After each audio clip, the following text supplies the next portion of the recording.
Dans cette vidéo, nous allons parler des domaines et de l'image. On va voir comment on les trouve quand on a un graphique. Eh bien, regardons ici, par exemple, j'ai ces graphiques-là et on veut chercher le domaine et l'image de ces fonctions-là. Premièrement, on va dire qu'est-ce qu'un domaine. En fait, le domaine, on le trouve sur l'axe des X. Donc, axe des X. Donc, dès que vous entendez domaine, eh bien, c'est l'axe des X. L'image, on le trouve sur l'axe des Y. Axe des Y. Ou bien l'axe des ordonnées. Donc, l'axe des abscisses et l'axe des ordonnées. Maintenant, regardons le domaine. Comment je vais trouver le domaine de cette fonction-là? Je vais écrire ici dom égal. Alors, le domaine, il faut toujours regarder les extrémités de la courbe. D'accord? Donc, par exemple, cette courbe-là, je vois qu'il y a deux extrémités. J'ai cette extrémité ici et j'ai cette extrémité ici. Alors, cette courbe-là, je vois qu'il a deux extrémités. Pourquoi? Parce que j'ai deux points pleins. Alors, pour avoir une extrémité, si j'ai un point plein comme ça ou un point vide, c'est que j'ai une extrémité. S'il n'y a pas de point plein ni de point vide, c'est que je n'ai pas d'extrémité. Alors ici, je dois regarder l'extrémité gauche, et puis je regarde son X parce qu'on a dit le domaine, ça se trouve sur l'axe des X. Alors je regarde donc le X de cette extrémité, moins 1, moins 2, moins 3, moins 4, moins 5, moins 6, moins 7, moins 8. Pardon, donc moins 8. Et l'extrémité droite, je la regarde, elle est là. C'est 1, 2, 3, 4, 5, 6, 7, 8, 9, 10. C'est 10. Et maintenant, je vois que ce sont des points pleins. Alors, quand on a un point plein, c'est que c'est inclus.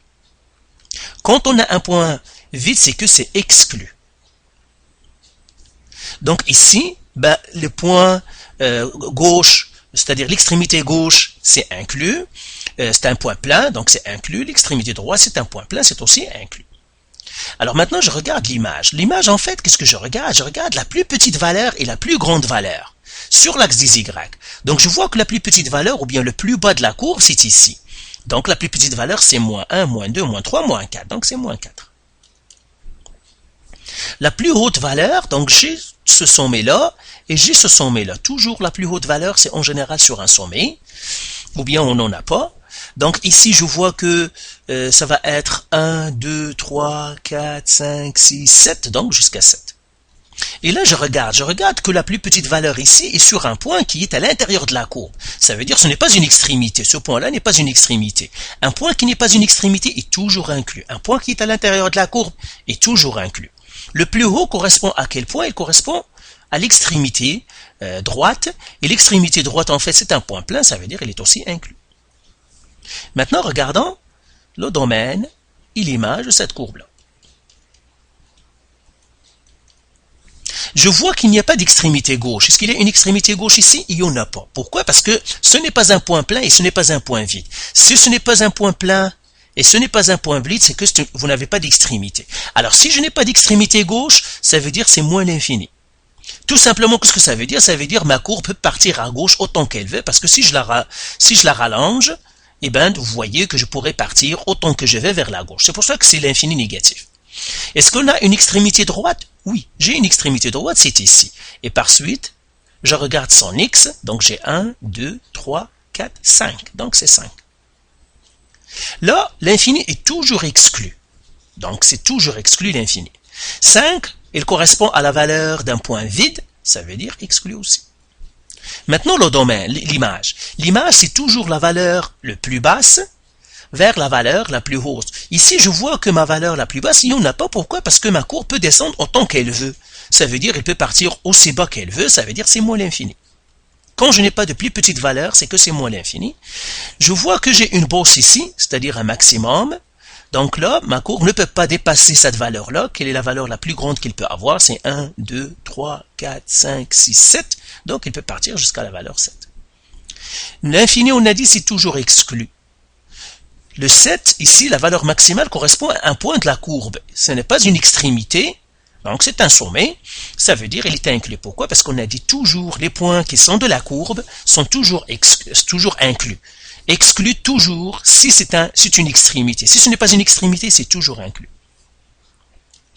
Alors maintenant, regardons l'autre courbe ici. On va chercher son domaine. On va chercher le domaine et on va chercher l'image. Alors ici, je regarde l'extrémité gauche. L'extrémité gauche, c'est celle-là. Alors je regarde son X. Donc, moins 1, moins 2, moins 3, moins 4, moins 5. Je regarde l'extrémité droite. L'extrémité droite, c'est celle-là. J'aurai 1, 2, 3, 4, 5, 6, 7, 8. Donc, c'est 8. L'extrémité gauche, elle est incluse. Pourquoi? Parce que c'est un point plat. L'extrémité droite est exclue. Pourquoi? Parce que c'est un point vide. Maintenant, je regarde l'image. L'image, je regarde la plus petite valeur. La plus petite valeur, c'est ici. Et ça correspond à moins 1, moins 2, moins 3. Et puis, la plus haute valeur, c'est 1, 2, 3, 4, 5, 6, 7. C'est 7. La plus petite valeur correspond à un point vide. Donc, c'est vide ici. Et la plus grande valeur correspond à un point plein. C'est ici. C'est plein. Ça veut dire inclus. Point vide, ça veut dire exclu. Point plein, ça veut dire inclus. Maintenant, regardons, on va chercher le domaine et l'image de cette courbe-là. Comme ça. Alors, je vois que je n'ai pas de point, je n'ai pas d'extrémité gauche. Si je n'ai pas d'extrémité gauche, ça veut dire c'est moins l'infini. Je vois la droite, je n'ai pas d'extrémité droite. Si je n'ai pas d'extrémité droite, c'est l'infini positif.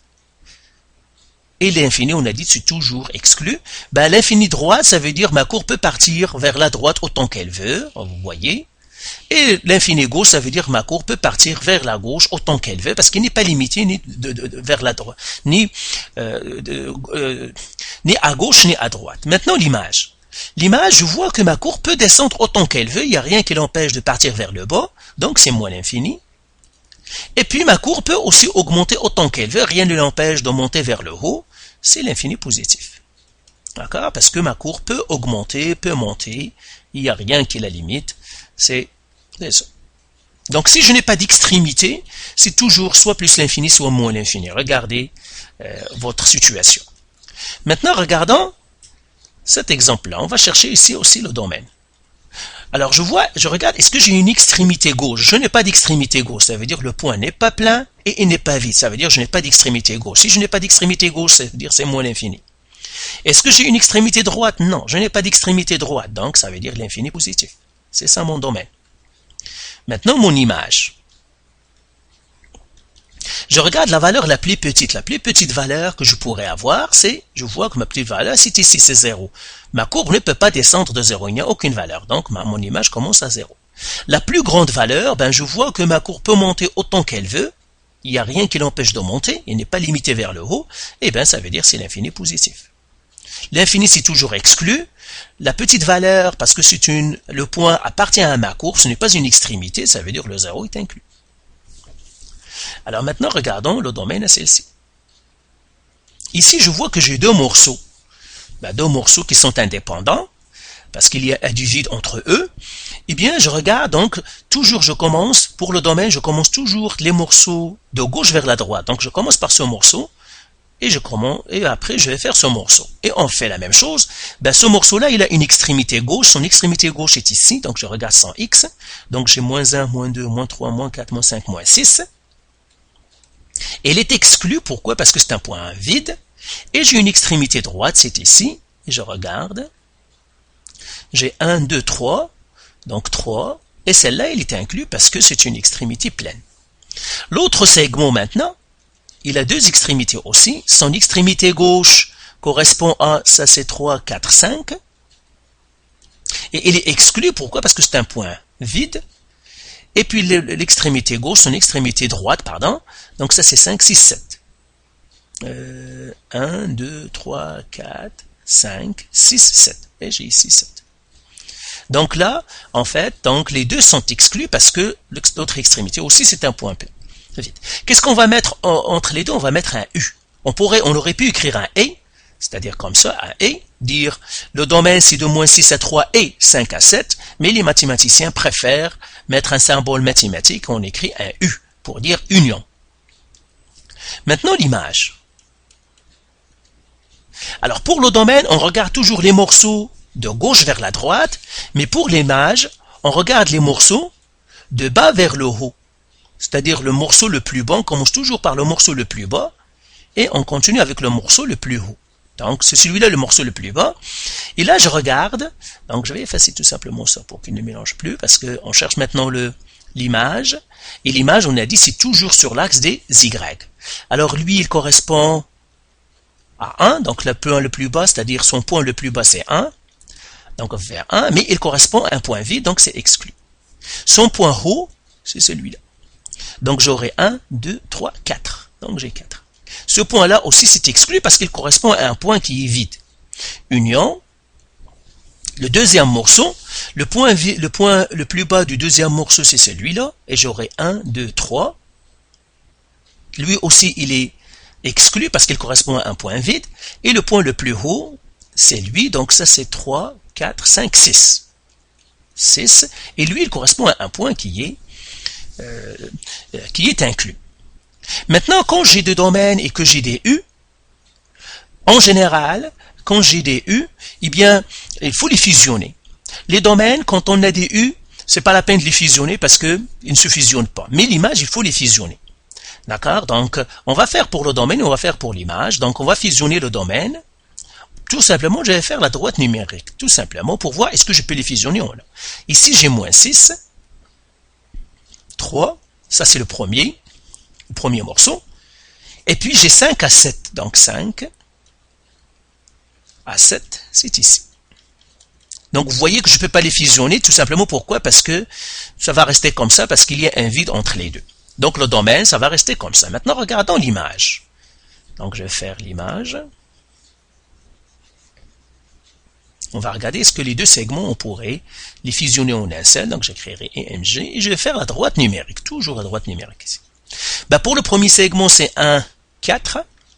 Et j'ai ça. Et puis, pour le deuxième segment, c'est 3, 6. 3, c'est ici. Et 6, c'est ici. Et par suite, j'ai ça. Ah, donc, vous voyez que mon segment, ben, le 1 est exclu, parce que pour le premier segment, le 1 est exclu. Mais vous voyez que les deux segments ici, ben, ils se fusionnent de 1 à 6. Le 6 est inclus. Pourquoi? Parce que c'est inclus ici. Je vois que le 4 et le 3 sont exclus, mais le 4, par exemple, est exclu pour le premier, mais il est inclus par le deuxième. La même chose que pour le 3, il est exclu par le deuxième, mais il est inclus par le premier. Donc, quand on a un inclus, ils sont inclus. Donc, si j'ai, par exemple, j'ai un point qui est inclus par l'un et exclu par l'autre, si j'ai un inclus, il l'emporte. Donc, ça veut dire, mon segment, en fait, c'est ici, tout ça, c'est de 1 à 6. Donc, mon image ici, je peux l'écrire de 1 à 6. Le 1 est exclu parce qu'il n'est pas inclus ni dans le premier segment, ni dans le deuxième segment. Donc, voilà mon image. Donc, voilà, je les ai fusionnés, et c'est ça. En général, votre image, ça va être la plus petite valeur jusqu'à la grande. C'est rare que vous aurez à fusionner deux segments. Donc, mais moi, je vous le montre tout simplement parce que ça pourrait tomber. Maintenant, le domaine. Ici, pour cette courbe-là, je regarde l'extrémité gauche. Est-ce qu'il a une extrémité gauche? Il n'en a pas. Seulement, il faut faire attention. Pourquoi? Parce que c'est une fonction inverse. Et la fonction inverse, on sait qu'il ne peut jamais traverser vers les négatifs. C'est pour cela que cette courbe-là, son domaine, en fait, le commencement, il va commencer à partir de l'axe des Y, parce qu'il ne pourra jamais traverser vers les négatifs, et par suite, c'est 0. Il va commencer à 0. Son point d'extrémité gauche, c'est 0. Par contre, l'extrémité droite, rien ne l'empêche de continuer autant qu'elle veut vers la droite. Donc, c'est l'infini positif. Le 0, lui, est-ce qu'il est exclu ou inclus? Il est exclu. Pourquoi? Parce que dans la fonction inverse, la courbe ne touchera jamais l'axe des Y. Ça veut dire qu'il x ne pourra jamais être égal à 0. Donc, c'est exclu. Maintenant, l'image. Je regarde le point le plus bas. La même chose, la courbe, c'est une fonction inverse, il ne pourra jamais traverser vers les négatifs. D'accord? Parce qu'on sait que la courbe ne touche, il est toujours à côté de l'axe des x sans jamais le toucher. Donc, ça veut dire qu'il ne traversera jamais l'axe des x, ça ne va jamais vers les négatifs. Ça veut dire, mon image, la plus petite valeur, c'est 0. Mais rien ne l'empêche de monter autant qu'elle veut. Donc, elle peut monter autant qu'elle veut. Ça veut dire, elle peut partir jusqu'à l'infini, la plus grande valeur. Et bien voilà, ça c'est mon domaine et c'est mon image. Donc, ce qu'il faut retenir, c'est que la fonction inverse, en fait, le domaine et l'image sont les mêmes. Maintenant, on va résumer comment on trouve le domaine et l'image. Donc, domaine, dom, c'est toujours axe des x. Et on regarde toujours de gauche vers la droite. Extrémité gauche, extrémité droite. De gauche à droite. Donc je prends l'extrémité gauche et l'extrémité droite, ça me donnera mon domaine. S'il n'y en a pas, c'est que j'ai les infinis. L'image maintenant, c'est toujours l'axe des Y, l'axe des Y, on trouve l'image sur l'axe des Y, je dois regarder l'axe des Y, et c'est toujours de bas, c'est-à-dire la plus petite valeur, vers le haut.